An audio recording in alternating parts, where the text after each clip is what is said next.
Hola, ¿qué tal amigos? Bienvenidos a su canal.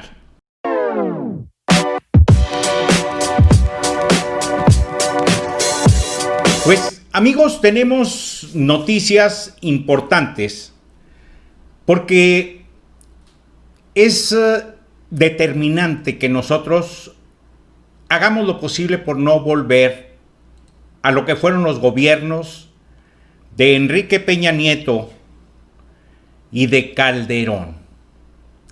¿Por qué? Porque es importante que hagamos todo lo posible por no volver a vivir esos gobiernos de los últimos 36 años, donde a partir de Carlos Salinas de Gortari llegaron los presidentes pretendiendo ser los dueños de la nación para tomar determinaciones en la venta de empresas, en ayuda a los machuchones, a los oligarcas del país y aún a empresas extranjeras, a tomar determinaciones en términos de poder ofrecer las tierras, los bosques, las selvas y los desiertos de México a manos privadas.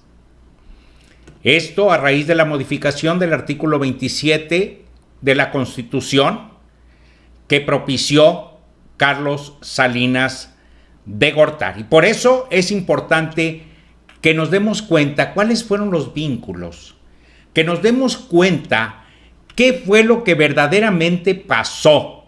Muchos dirán que ahorita el hecho de que Emilio Lozoya esté soltando la sopa no es más que un show. No, quizá no nos interesa tanto el quién, nos interesa el cómo, porque quien no conoce su historia es capaz de volver a repetirla. Necesitamos saber qué es lo que hicieron ellos mal para estar atentos y que no se vuelva a repetir. Por un lado, Emilio Lozoya delatando a sus cómplices neoliberales, Genaro García Luna acorralado en la Unión Americana en un intento para que delate a sus cómplices neoliberales, y en el centro de todo esto se encontraría Felipe Calderón y Enrique Peña, que fueron los dos últimos presidentes actores de esta catástrofe que provocaron prácticamente en México. La desigualdad en México se incrementó desde la llegada de la tecnocracia a la presidencia del país y no se detiene hasta que López Obrador se hace del poder. Después de una votación histórica donde la sociedad mexicana decide que ha llegado el momento de expulsar definitivamente a una clase conservadora, ambiciosa y corrupta que ha provocado daños terribles. Pues sí, es necesario saber cómo es que se fue dando esta vinculación entre funcionarios públicos, entre empresarios y empresas nacionales y extranjeras y los medios de comunicación. Esos tres factores propiciaron un ambiente mediante el cual debilitaron la fuerza que pudiera tener el pueblo de México para poder primero darse cuenta y después enfrentar ese tipo de situaciones. Prefirieron mejor, a través de los medios de comunicación, mantenernos entretenidos en otras cosas. Eso no sería tan absurdo como el hecho de que mientras el pueblo está en otra cosa, estaban haciendo grandes negocios los funcionarios públicos con empresarios y empresas nacionales y multinacionales. Dice, como ha señalado atinadamente el presidente de la República, hoy no se trata de llevar al mayor número de personajes emblemáticos de la corrupción ante un juez. Esto tendría que ser secundario. toda vez que él habla de un operativo en la conferencia mañanera, donde recordó aquel operativo donde fue abatido uno de los jefes de los cárteles más poderosos del país. Estamos hablando precisamente de que cómo fue posible que no nos diéramos cuenta de ese poder tan grande que estaban acumulando estos tres factores que les acabo de mencionar, como los funcionarios públicos, empresarios y medios de comunicación. ¿Cómo es que no nos dimos cuenta? Bueno, ¿cómo es que no nos dimos cuenta de que García Luna se convirtió en uno de los sicarios más violentos de que se tenga conocimiento hasta el momento? Por eso habla el presidente de la República de aquel operativo donde muere Arturo Beltrán Leiva junto con sus escoltas, y en un arranque de prepotencia la misma policía lo dejó muerto con fajos de billetes cubriendo su cuerpo. El último ultraje a quien ya era incapaz de defenderse. Un agravio al mismo tiempo a las fuerzas de seguridad del país que se permitían este tipo de actos revanchistas. El abatimiento de Arturo Beltrán Leiva pasa de ser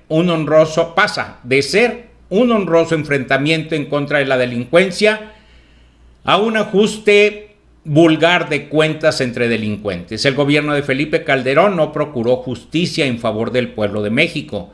Sirvió a los intereses de una de las fuerzas de la delincuencia que pagaba muy bien por los servicios de los cuerpos de seguridad en el país. Pues bien, amigos, hoy sabemos que mucho de esto que sucedió durante estos últimos 36 años era la preparación para llegar a las reformas estructurales, que no eran reformas que el pueblo necesitaba, que no eran reformas que el país requería, sino que las grandes financieras internacionales imponían su ley y su mandato con cada uno de los países que era acreedor o que era deudor, mejor dicho. Es decir, todos aquellos países que le deben al Fondo Monetario Internacional, Banco Interamericano de Desarrollo y Banco Mundial, se les imponen leyes que no necesariamente son de justicia ni de equidad a los pueblos. No. Más bien son represoras, son en contra del bienestar de la sociedad. Aumento de impuestos, reducción de beneficios al pueblo. ¿Para qué? Para asegurarse que lo prestado pueda ser recuperado en el tiempo programado. Muchos de los países no pueden con esta situación y tienen que acatar, ahora sí, a Wilson, las disposiciones de este tipo de instituciones financieras internacionales.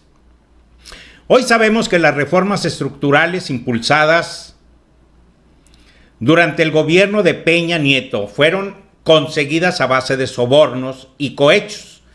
Diputados, senadores, jefes de partido, funcionarios públicos recibieron dinero del erario para facilitar las acciones privatizadoras en materia energética y educativa principalmente. Al parecer, era lo que más les interesaba. Es decir, mantener el control férreo de la educación, para mantener al pueblo con bajo nivel educativo, cultural, y que pueda ser solo materia prima para el trabajo y para llevar su voto a las urnas. sin decir nada, sin hablar.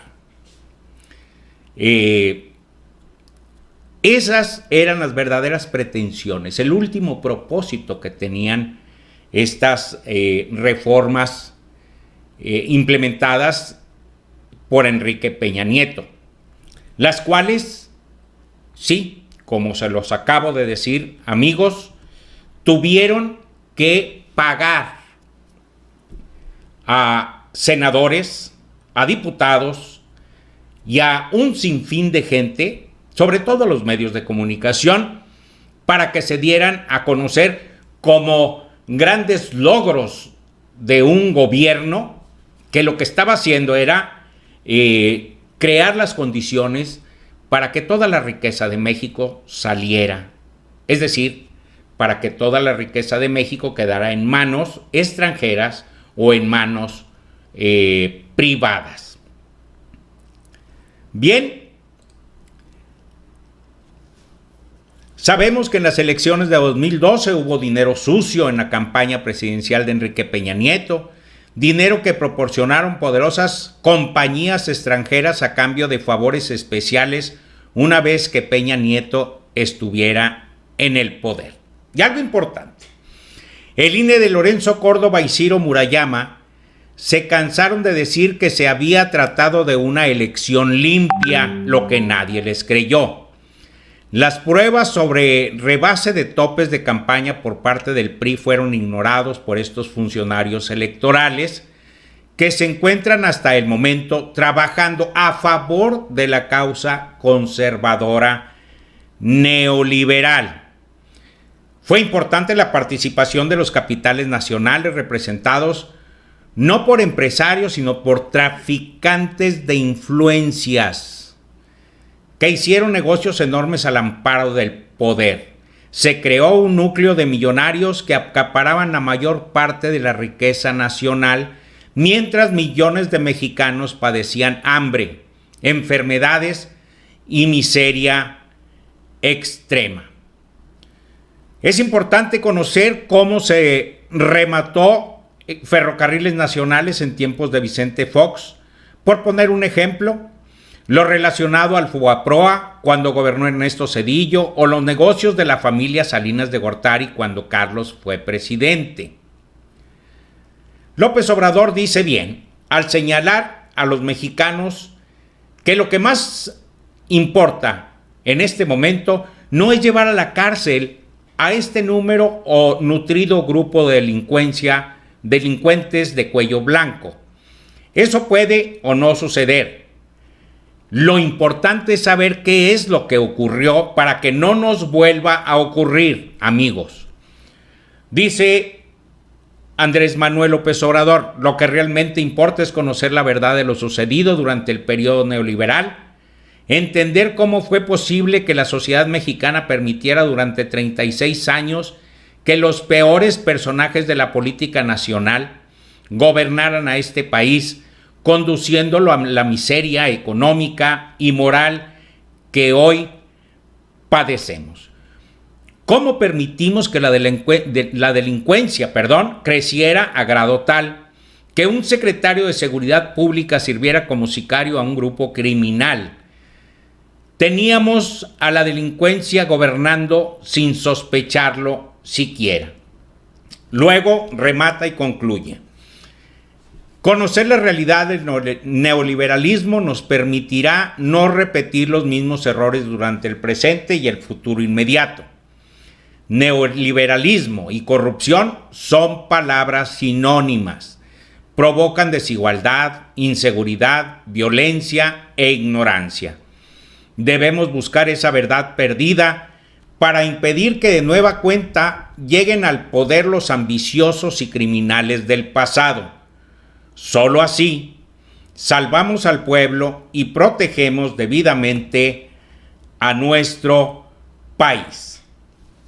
Pues amigos, todo esto que ha venido sucediendo no está por demás. Nos estamos dando cuenta de los detalles de muchas de las cosas que vinieron sucediendo durante estos últimos 36 años.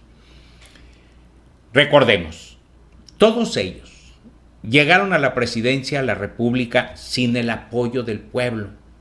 Porque desde 1988, en que llegó Carlos Salinas de Gortari, lo impuso el PRI a base de fraudes electorales.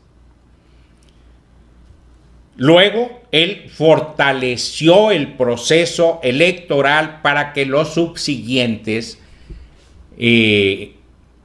quedaran conforme a lo que ellos pretendían que sucediera. Hoy no podemos ya seguir permitiendo esas situaciones. Cada uno tiene su historia. Si nos involucramos un poquito en la lectura, en meternos, como decía una persona, a lodazal del dato, nos daremos cuenta de cómo cada uno de ellos traía su propia interpretación de cómo gobernar a un país, como reyes. Los neoliberales, a la hora que trajeron a aquella clase universitaria, que lo único que trajo fueron desgracias para el país, aquellos que traían el chip de las universidades de Estados Unidos y que venían preparados para hacer lo que sea por acabar con México. Amigos, muchísimas gracias. Yo les agradezco que me sigan apoyando, que se sigan suscribiendo a mi canal, que me ayuden a crecer y poder llegar a más gentes. Muchísimas gracias y nos vemos en el próximo video.